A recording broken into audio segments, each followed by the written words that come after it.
So by now, we got components everywhere. We got the expenses component, expense item, expense date, app, yeah, a lot of components. But that really is what React is all about. Now, obviously, throughout this course, we're going to learn about more features which we can add to these components to make them more interactive, to improve their performance, to send HTTP requests, and much more. But in a nutshell, and that's really important, it's all about components. And it's about props for configuring these components, for passing data into them. And components really just are these custom HTML elements where you combine HTML code, JSX code to be precise, and styling, and if you want to, also extra JavaScript logic, as we're doing it in ExpenseDate. That is really what components are about. Now, I did mention it multiple times already. We build all these components to then build a user interface. And we are already doing that. In app.js, we're using expenses. In there, we are using expense item. In there, we're using expense date. Generally, this approach of building a user interface from smaller building blocks is called composition. Now, there's one specifically interesting aspect of composition which we haven't seen thus far though. What if we wanted to create a component which actually just serves as a shell around any kind of other content? At the moment, we have highly specific components. The expense date component is about outputting a date in exactly that format and in exactly that look. The expense item component is just about outputting an expense item. And in your React application, you will always have a lot of these very specific components. All these components are also just configured through props, through the date prop, the title prop, the amount prop, in the case of expense item, for example. And again, that is fairly standard. You'll have a lot of these components in your React applications. Sometimes, however, you want to have a component where you don't configure everything through props, but where instead you're able to pass content between the opening and closing tags of that component. And here's an example where this would make sense. If we have a look at our current output, then we see two kind of boxes or containers. We got a container around all the expense items. It has a light gray background and rounded corners and a slight drop shadow, which might be hard to see. And we have a container around the overall expenses list with a darker gray background, but also rounded corners and a slight drop shadow. Now, the idea behind all these components is to have reusable building blocks, also to avoid code duplication. And here at the moment, we at least have some style duplication, also maybe some HTML structure duplication.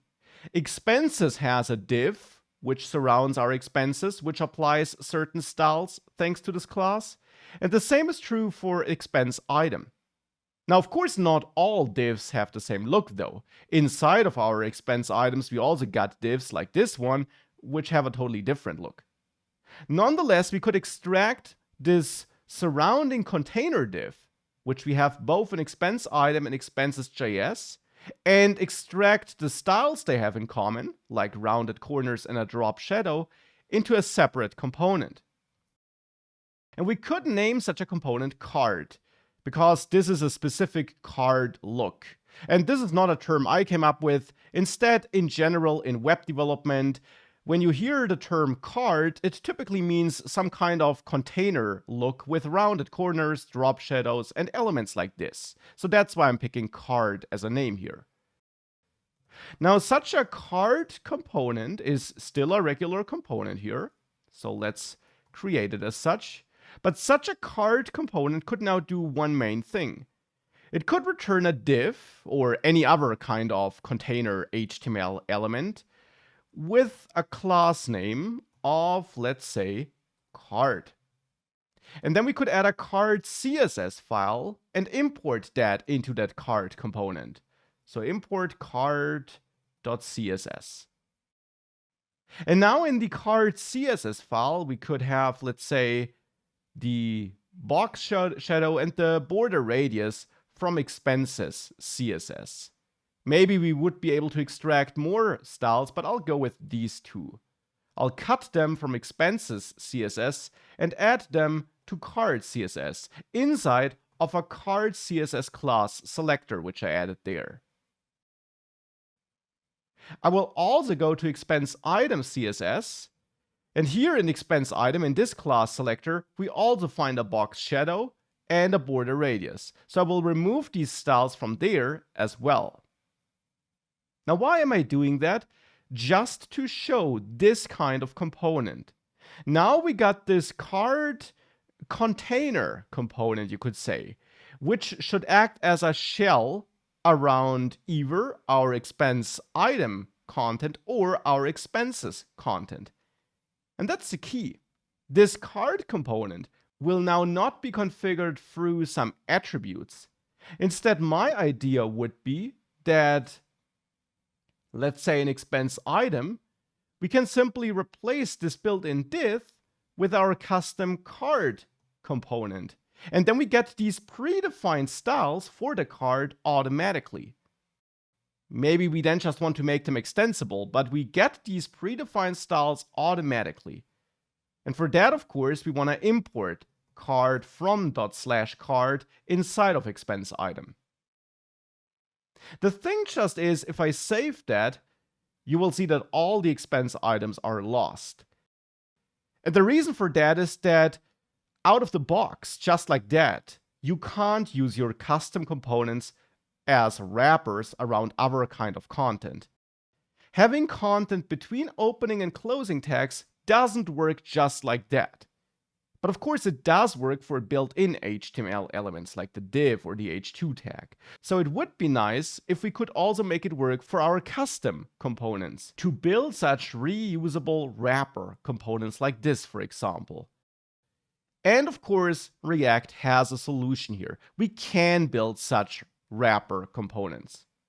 In card.js, we again want to accept props, but now, as I mentioned, we'll not work with some attributes, but instead we will use one special prop which is built into React, which every component receives, even if you're never setting it explicitly. And that's a prop which value I want to output between the opening and closing tag of this div inside of the card component function. It's the props children prop. Children is a reserved name. We don't set a children prop on this card. I'm setting a class name prop, and actually at the moment this won't do anything.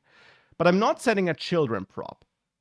Children, as I said, is a reserved name, and the value of this special children prop will always be the content between the opening and closing tags of your custom component. So in this case, this content between the opening and closing card tag, that is what will be available on props children inside of that card. And therefore, if I now save this, we got some content back. However, it's also a bit broken. And the reason for that is that I extracted some styles, which expense item and expenses had in common, but I had more styles defined for expense items, and these styles are important. But they are missing now. I am setting a class name prop on card here, but you must not forget that card is now a custom component defined by you. All the default HTML components out of the box support class name for adding CSS classes to the rendered HTML elements. But your custom components only support what you tell them to support.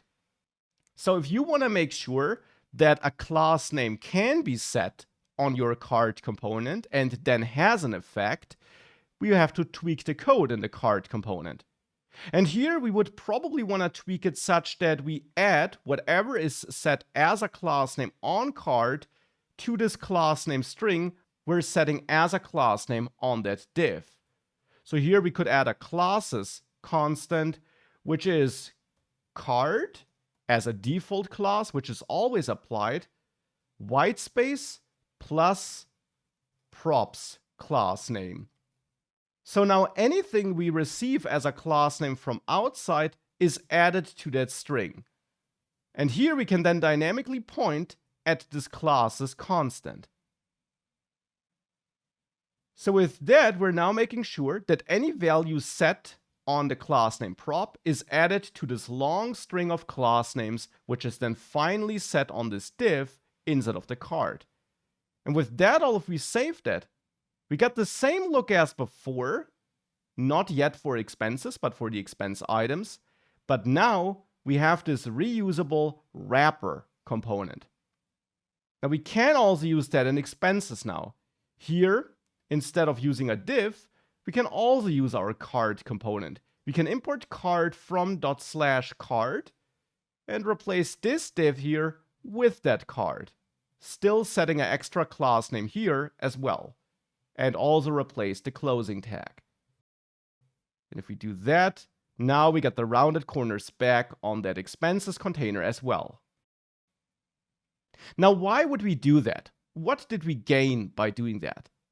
Well, in this case, of course, not a whole lot, but we were able to extract some code duplication from inside our CSS files into this separate wrapper component.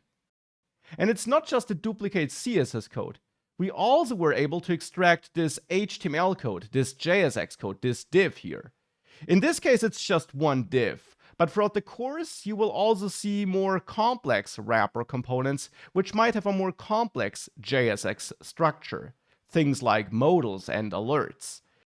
And in such cases, being able to extract that often allows you to save a lot of code duplication, and it often allows you to keep your other components clean. And this is another aspect of composition. We compose our expense item component by using card as a wrapper, by using some built-in HTML elements, and by then also putting in the expense state. And all these components and elements are composed together to form the overall expense item component, which then again is used in other components to in the end overall build the overall user interface. So composition is important. You use it all the time when working with React. Whenever you combine components, you are using composition.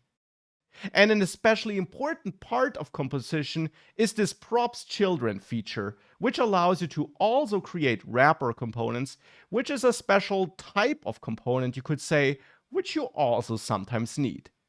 Now again, as with all these things, you are of course going to see many more examples throughout the course.